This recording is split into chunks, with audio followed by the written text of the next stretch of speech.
Em nome do Pai, do Filho e do Espírito Santo. Amém. Caríssimos irmãos, caríssimos amigos, salve Maria. Uma vez mais estamos juntos para meditar no Evangelho dominical.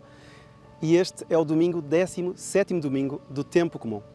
Um domingo que nos apresenta a oração por excelência, o Pai Nosso. Estamos em São Lucas, no Evangelho de São Lucas, no início do 11º capítulo. E é muito interessante porque nos dois evangelistas que nos relatam o Pai Nosso, ou seja, que nos relatam a dádiva que Deus Nosso Senhor nos faz, nos ensinar a rezar o Pai Nosso. Em São Mateus é uma coisa curiosa que o Pai Nosso é diferente do Pai Nosso de São Lucas, porque São Mateus tem um Pai Nosso completo, semelhante àquele que nós rezamos todos os domingos, enfim, na missa, todos os dias na missa. E, entretanto, o Evangelho de São Lucas é uma síntese deste Pai Nosso e também há uma outra particularidade que São Mateus nos dá o Pai Nosso no Sermão da Montanha e São Lucas nos dá o Pai Nosso próximo de Betânia, ou seja, próximo de Jerusalém, uma vez que nós estamos no seguimento do Evangelho da semana passada em que Nosso Senhor estava na casa de Marta e Maria. Isto então causa uma certa perplexidade. Como é que é isto? Então Nosso Senhor ensinou o Pai Nosso lá na Galileia, no Sermão da Montanha, ou ensinou em Jerusalém? Bom, os especialistas não sabem propriamente explicar, mas a conclusão a que se chega é que certamente Nosso Senhor terá ensinado a rezar várias vezes. Não é? Então, em várias ocasiões, algumas de modo próprio, outras a pedido, como o Evangelho de São Lucas de hoje, a pedido dos próprios discípulos, que aliás dizem: Senhor, ensina-nos a orar. Então, Nosso Senhor ensina esta oração Princeps, a oração por excelência, o Pai Nosso. E é uma oração onde todos os pontos estão perfeitamente bem indicados. De tal modo que São Tomás, na sua explicação, no seu documentário ao Pai Nosso, nos diz que esta é a oração que tem todos os requisitos da oração perfeita. Em primeiro lugar, a confiança. É uma oração confiante. Depois, é uma oração reta. Depois, é uma oração ordenada. É uma oração devota e é uma oração humilde. E ele vai explicando, aprofundadamente, mas apenas assim, de passagem, podemos dizer en passant que, em primeiro lugar, confiante porque, de facto, Pai Nosso. Estamos a dirigir a Deus como Nosso Pai. Depois, é uma oração reta porque precisamente pede para Deus aquilo que é devido a Deus, não é? O louvor, a glória de Deus, e também aquilo que é necessário para cada um de nós. Depois, é uma oração ordenada, porque esses pedidos estão feitos de uma forma sistemática e muito bem concatenada. E depois, também, a oração é devota, precisamente pelo modo como pede, pela devoção, pela unção que é depositada em cada palavra desta oração do Pai Nosso. E por fim, é a oração que é humilde. Porquê? Porque a pessoa coloca-se na posição de necessidade.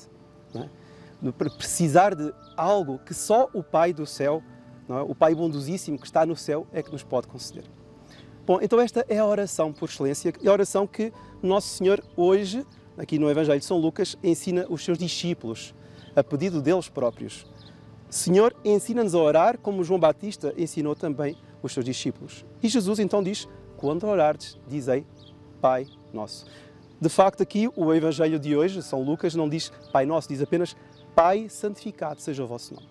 Mas enfim, antes de entrarmos aqui propriamente nesta questão do Pai Nosso, recordemos uma coisa muito bonita, porque São Lucas, ao colocar-nos a oração do Pai Nosso logo após o Evangelho que escutámos a semana passada, de Marta e Maria, traz-nos um sinal acerca do que é que qual é o relacionamento que nós temos com Deus através da oração. Vejam só, na semana passada, como se recordam, Nosso Senhor estava em Betânia, foi à casa de Marta, estava com Maria e Maria escolheu a melhor parte. Não é? Maria estava aos pés de Jesus a escutá-lo. Ora, precisamente, a oração é um relacionamento. É uma relação. Marta fazia muitas coisas, mas Maria estava em relação a Nosso Senhor numa posição de escuta, uma posição de oração. Então, em primeiro lugar, caríssimos irmãos, a oração, não é? Esta contemplação, transforma-se depois em oração. É uma relação com alguém. Em primeiro lugar. Bom, em segundo lugar, não é só uma relação, porque relação nós podemos ter com os nossos vizinhos, com os nossos conhecidos, mas é uma relação de amizade. Não é? Nós queremos estabelecer uma relação mais íntima. E por isso Nosso Senhor diz: já não vos chamo servos, mas amigos, porque vos dei a conhecer o que ouvi de meu Pai. Ele quis entrar em amizade para connosco e nós então, nessa relação, queremos aprofundar a amizade para com Ele. Mas aqui entra um terceiro ponto, para vermos como não podemos papagaiar a oração do Pai Nosso. É que nós devemos tanto mais escutar o nosso amigo, quanto ele seja sábio, não é? Ele seja perfeito, ele entenda o que é melhor para nós. Ora, Nosso Senhor, até que dizemos isso muitas vezes para as crianças na catequese, é o nosso melhor amigo. Ele sabe perfeitamente o que é melhor para nós, não é? Ele sabe perfeitamente o que é que nós precisamos. Então, nós, no estabelecimento desta posição de oração, desta relação de amizade, temos de estar perfeitamente à escuta do que Ele tem para dizer.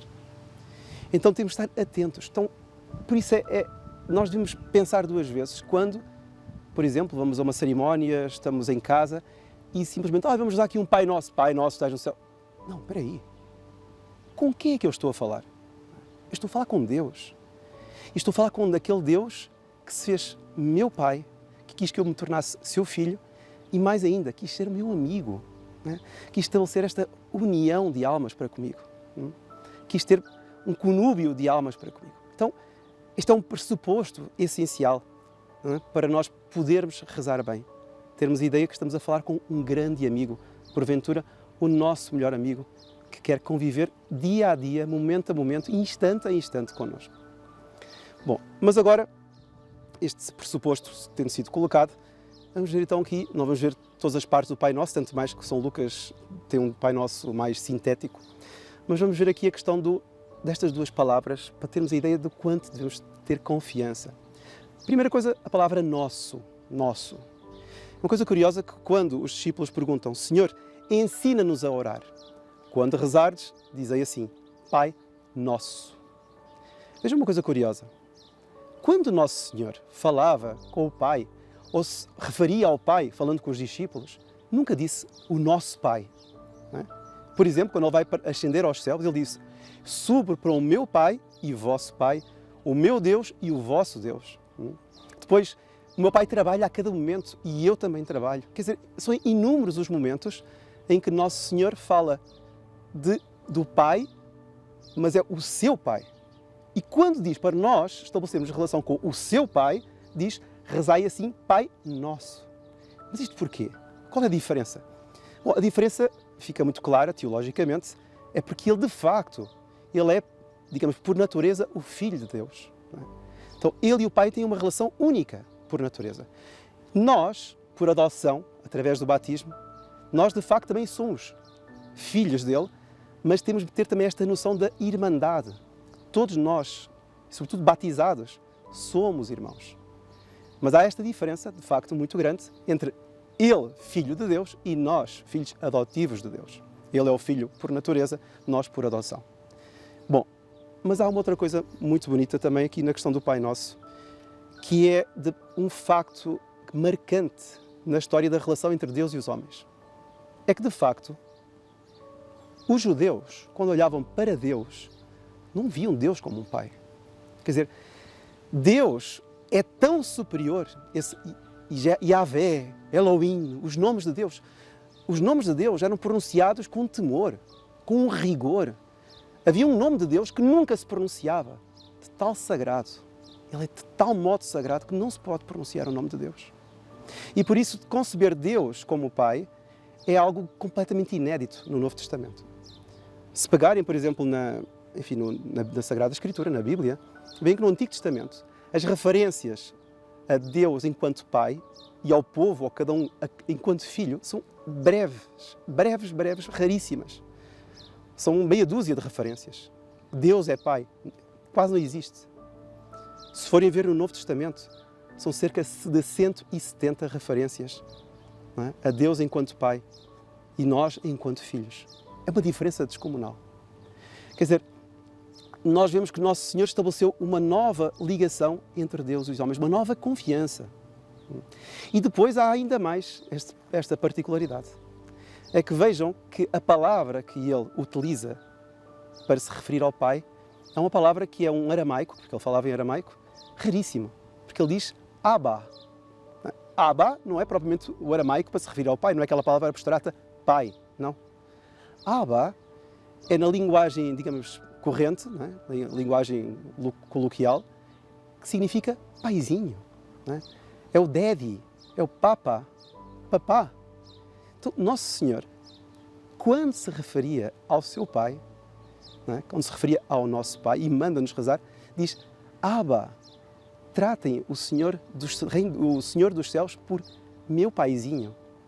Vejam, por exemplo, em São Marcos, quando o Nosso Senhor está no Horto das Oliveiras, o Nosso Senhor o que é que irá dizer? Abba, meu paizinho. Olha que ele está na iminência de ser flagelado, julgado, crucificado, morto. Meu paizinho. Quer dizer, esta era a confiança, esta era a união, esta era a profundidade de alma, o conúbio de alma que o Nosso Senhor tinha com o seu Pai. E é isso que Ele quer estabelecer connosco. E por isso, vejam só, por isso é que São Paulo, quando escreve, por exemplo, aos Romanos e aos Gálatas, ele escreve em grego, não é? Para os gregos. Entretanto, quando ele diz que o Espírito Santo, não é? De tal modo está dentro de nós que tem gemidos inefáveis e nos faz clamar Abba. Ou seja, São Paulo utiliza-se da palavra em aramaico, para ter aquela expressividade, porque talvez nem no grego existisse uma palavra igual, não é? Que fosse, enfim, tivesse o mesmo rigor de ideia. Então vejam só como Nosso Senhor quer que nós nos relacionemos com o Pai de uma forma toda carinhosa, toda amorosa, toda confiante. Então, caríssimos irmãos, nós temos, só no início deste Pai Nosso, nós temos já alguns dados que nos fazem ter uma total ideia de que tudo o que eu lhe pedir, que é o que ele vai dizer a seguir, nos será concedido. Tudo o que eu pedir, se for para o meu bem, tudo o que eu pedir me será concedido. Que eu tenha uma total confiança. Vejam que esta é uma oração tão ousada que nos primeiros tempos da Igreja, quando um catecúmeno estava a ser preparado para o batismo, ou seja, um adulto, já era adulto e estava a ser preparado para o batismo, o Pai Nosso só era ensinado nas vésperas do batismo. Porque precisamente o Pai Nosso é uma oração tão perfeita, é uma oração tão, tão escolhida, né, para aqueles que são de facto crentes em Deus e são confiantes na bondade de Deus, que os pagãos, ou alguém que ainda estivesse, digamos, no âmbito do paganismo, não podia rezar o Pai Nosso. Não tinha razão de ser. Só nas vésperas do batismo se podia, de facto, dizer Pai Nosso que estais nos céus. E nós mesmos, nós temos isso na liturgia. Porque nós, na liturgia ocidental e mesmo na oriental, nós ousamos dizer Pai Nosso. Quem ousaria dizer Pai Nosso se não fosse Nosso Senhor a indicar-nos? Então nós devemos ter, caríssimos irmãos, uma total, mas total confiança no Senhor. Ou seja, tudo o que nós pedirmos e que seja para o nosso bem, nós temos de ter a certeza que nos será concedido. Por isso, Nosso Senhor depois dá-nos estas imagens incríveis aqui, que são do um menino que bate e pede um peixe e o pai dá uma serpente. Alguma vez um pai faz isso? Então, se o pai não faz isso, por mais mau que seja, como é que o Pai dos céus, esse paizinho dos céus, nos vai dar alguma coisa de má? Não é? Ou como na primeira leitura, Abraão, não é? Que por um justo pede ao pai e o pai vai dizendo, não, ainda que haja 10 justos, eu não destruirei essa cidade. Esta confiança é a confiança que nós devemos ter. E com isto nós chegamos assim, digamos, ao final deste nosso pensamento e concluímos, digamos, com esta formulação. Como é que será possível, então, caríssimos irmãos, explicar este Pai bondosíssimo, este Pai amorosíssimo às gerações atuais, às gerações órfãos de Deus? Como é que nós podemos explicar isso? Nós podemos explicar isso, enfim, a primeira coisa é inculcar, é incentivar o louvor de Deus. Porque vejam logo a seguir, Pai Nosso, que estais nos céus, santificado seja o vosso nome. O que é santificar o nome? Nós não vamos santificar a Deus, que já é santo. Deus é 3 vezes santo. O que é que nós vamos acrescentar à santidade de Deus? Nada. Não é? Então, por que santificado? É que Deus faz-nos participar da sua própria glória e nós temos o dever de querer maior glória de Deus. Não é algo que precise de Deus para alguma coisa e acrescentar na sua coroa de glória. Não, nós é que temos o dever de dar. É mais ou menos como uma criancinha, uma amorosa, uma menina assim, que de repente decide num jardim ir pegar a flor mais bonita do jardim e dá para a sua mãe. Pega a flor, pega uma rosa, pega uma dipladénia e vai a correr para a mãe. Mãe, olha, isto é para ti. E a mãe, mas que querida minha filha, muito bem, filha amorosa, filha querida. A mãe precisa daquela flor. Não precisa daquela flor para nada. Mas nenhuma mãe pegaria naquela flor e deitaria a flor fora. Seria uma mãe, enfim, mazinha, muito mazinha. Então, porquê que a mãe fica agradada porque a filha lhe ofereceu uma flor? Porque não é por causa que a mãe vai se sentir melhor, ou vai se sentir superior, não é? Ou vai sentir mais bem por causa disso, não. É porque é um dever da filha que tenha esse ato de louvor e esse ato de gratidão para com a própria mãe. E a mãe incentivando isso, muito bem, minha filha, és uma filha querida. A mãe está a incentivar esse lado amoroso, esse lado de louvor e de gratidão da sua própria filha. Ora, é isso que Deus faz connosco quando nos concede rezarmos: santificado seja o vosso nome. Não que Ele precise de algo para acrescentar à sua glória, não. Nós é que temos o dever de rezar e para desejar sempre e cada vez mais a glória de Deus. E então, nós, caríssimos irmãos, devemos pedir muito nos dias atuais que tenhamos esse desejo de crescer na glória de Deus, nunca ficarmos indiferentes ao que se está a passar no mundo, ao que se está a passar, sobretudo do que diz respeito ao culto a Deus, ao louvor a Deus, à oração para com Deus, à oração bem rezada. E que saibamos colocar e incentivar isso nos nossos próximos, essa noção de que é preciso termos um amor cada vez mais entranhado pelo Pai do céu. Vejam só como, para terminarmos, como Isaías nos diz no seu capítulo 49, ele diz: pode alguém que está para dar à luz esquecer-se do seu filho? Não é? Pode alguém esquecer-se do fruto das suas próprias entranhas? Mas ainda que ela se esqueça, eu nunca me esquecerei de ti. Então, isto é o Antigo Testamento. Isto é o profeta Isaías. Agora imagina o que o nosso Senhor nos mostra no Pai Nosso. Isto é multiplicado à 200ª vez. Quer dizer, se uma mãe não se esquece de um filho, do fruto das suas entranhas, não é? Se é impossível, mas mesmo que ela se esqueça, Deus nunca se esquece de cada um de nós. Então, no fundo, no Pai Nosso, Deus Nosso está-nos a dizer: meu filho, eu nunca me esquecerei de ti. Meu filho, reza-me com confiança, reza-me com devoção, reza-me com retidão. Meu filho, nunca te esqueças de mim. Eu sou o teu paizinho, eu sou o teu Abba, que espero por ti no céu. E que a bênção de Deus Todo-Poderoso, Pai, Filho e Espírito Santo, desça sobre vós e permaneça para sempre. Amém. Louvado seja nosso Senhor Jesus Cristo.